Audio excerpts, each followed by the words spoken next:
happy. He didn't 100% connect. Feel that, Daddy? If you've ever seen Jack and Jill, or really any comedy starring Adam Sandler, then you might be surprised to hear that the former SNL star can actually act. In fact, when he wants to, he can even deliver performances that awe critics and inspire audiences alike. If you don't believe us, pause this and go watch his turn as compulsive gambler Howard Ratner in 2019's Uncut Gems. Then come back here and we'll answer your inevitable question. If he has such formidable dramatic acting chops, why doesn't Adam Sandler just stay serious?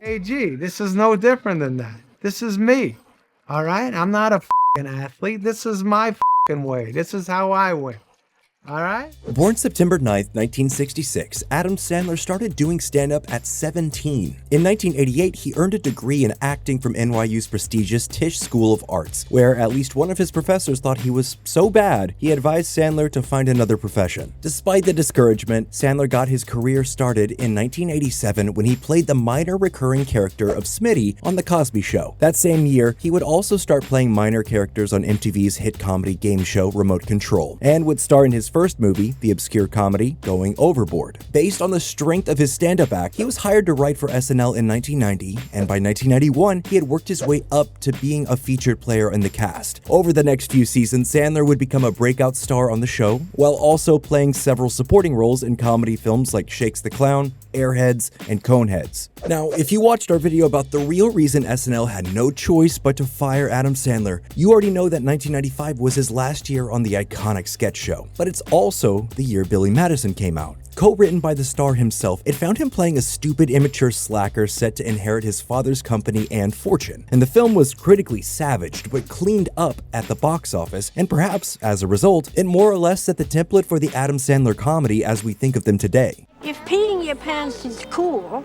consider me Miles Davis. Oh! That was the grossest thing I've ever heard in my life! And that formula, which relied on copious amounts of crude humor and slapstick comedy, would be reused to great effect in 1996's Happy Gilmore. A box office hit, it is now widely regarded as the best of his early movies, if not one of the best sports comedies of all time. Sandler would play variations of the same overgrown man-child characters in movies like 1998's The Waterboy and 1999's Big Daddy, as well as in 2000's Little Nicky, which was the first movie produced under his own Happy Madison Productions banner. It would also be his first real box office bomb, but he was still a movie star with legions of fans, one of whom happened to be auteur director Paul Thomas Anderson. Anderson liked Sandler so much, he wrote a film specifically for him to star in. That movie was 2002's Punch Drunk Love, which was essentially just an art house take on Sandler's typical socially awkward, angry guy formula.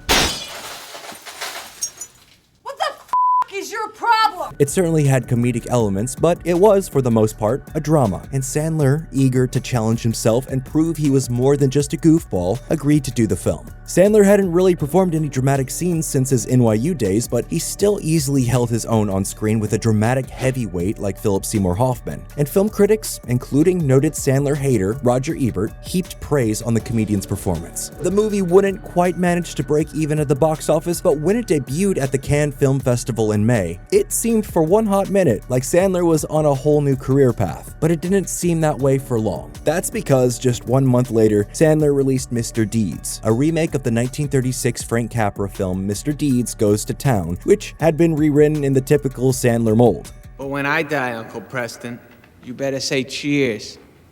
'Cause me and you are hanging at the pearly gates.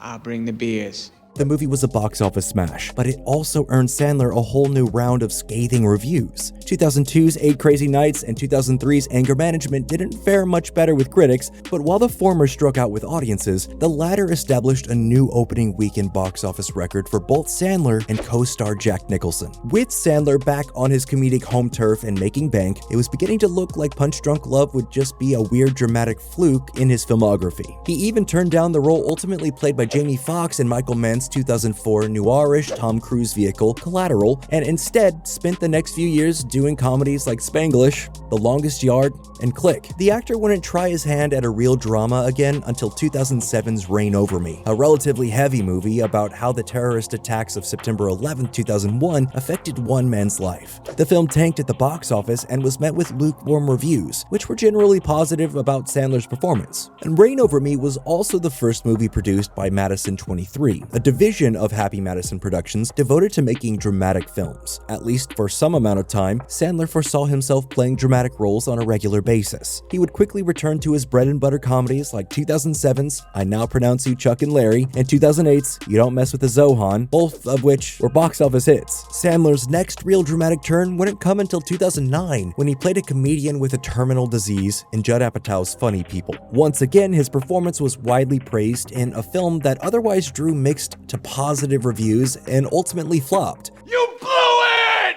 It was only the second movie from Madison 23, but it was also, tellingly, the last. After the failure of Funny People, Sandler would once again return to making poorly reviewed comedies like Grown Ups, Just Go With It, Jack and Jill, That's My Boy, Pixels, and the Hotel Transylvania animated movies, none of which did particularly well with critics. Sandler, in fact, wouldn't star in another drama for almost a whole decade, finally appearing in the Noah Baumbach directed comedy drama The Meyerowitz Stories New and Selected in 2017. The film received a 4-minute standing ovation at the Cannes Film Festival, and Sandler's performance was showered with praise. And that may be why, in 2018, he finally agreed to star in the Safdie brothers drama Uncut Gems. Both the film and Sandler's performance drew rave reviews from audiences and critics alike, and there was even talk of Sandler being nominated for an Academy Award for Best Actor. Holy shit, I'm gonna Despite humorously threatening to make a terrible movie on purpose as revenge if no such nomination was forthcoming. Sandler did not manage to make the list, but Uncut Gems was a box office hit, finally proving that Sandler could be a critical and popular success at the same time. But true to form, Sandler immediately returned to making Adam Sandler movies, releasing the poorly reviewed Hubie Halloween on Netflix the very next year. And we wouldn't expect to see him stop making critically reviled comedies anytime soon.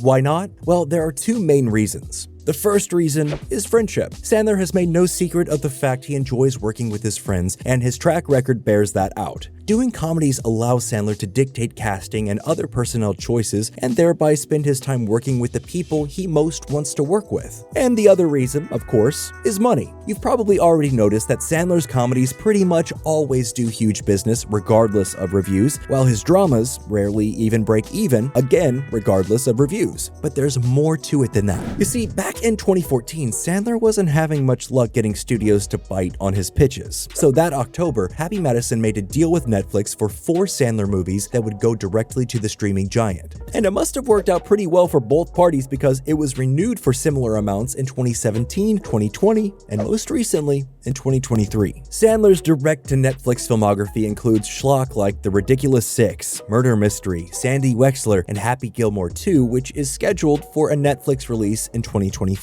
According to Netflix CEO Ted Sarandos, Sandler's films are enormously popular with their subscribers, and Sandler seems happy enough with the arrangement that he hasn't bothered to release a Happy Madison movie in theaters since 2015's Pixels. And why wouldn't Sandler be happy? According to the actor himself, I didn't get into movies to please the critics. I got into it to make people laugh and have fun with my friends. Of course, he isn't done with drama, as proven by the forthcoming Jay Kelly, but you can be sure after that, he'll go right back to making crappy comedies for Netflix. Because while it's nice to be appreciated by the critics, it's probably better to be a billionaire and hang out with your buddies all day. So, what do you think? Are you a fan of Adam Sandler? And if so, would you rather see him do more comedies or more dramas? Let us know down in the comments below, and if you enjoyed this video, you'll definitely find others you like if you check out the rest of the channel. As always, thank you for subscribing to Nerdstalgic.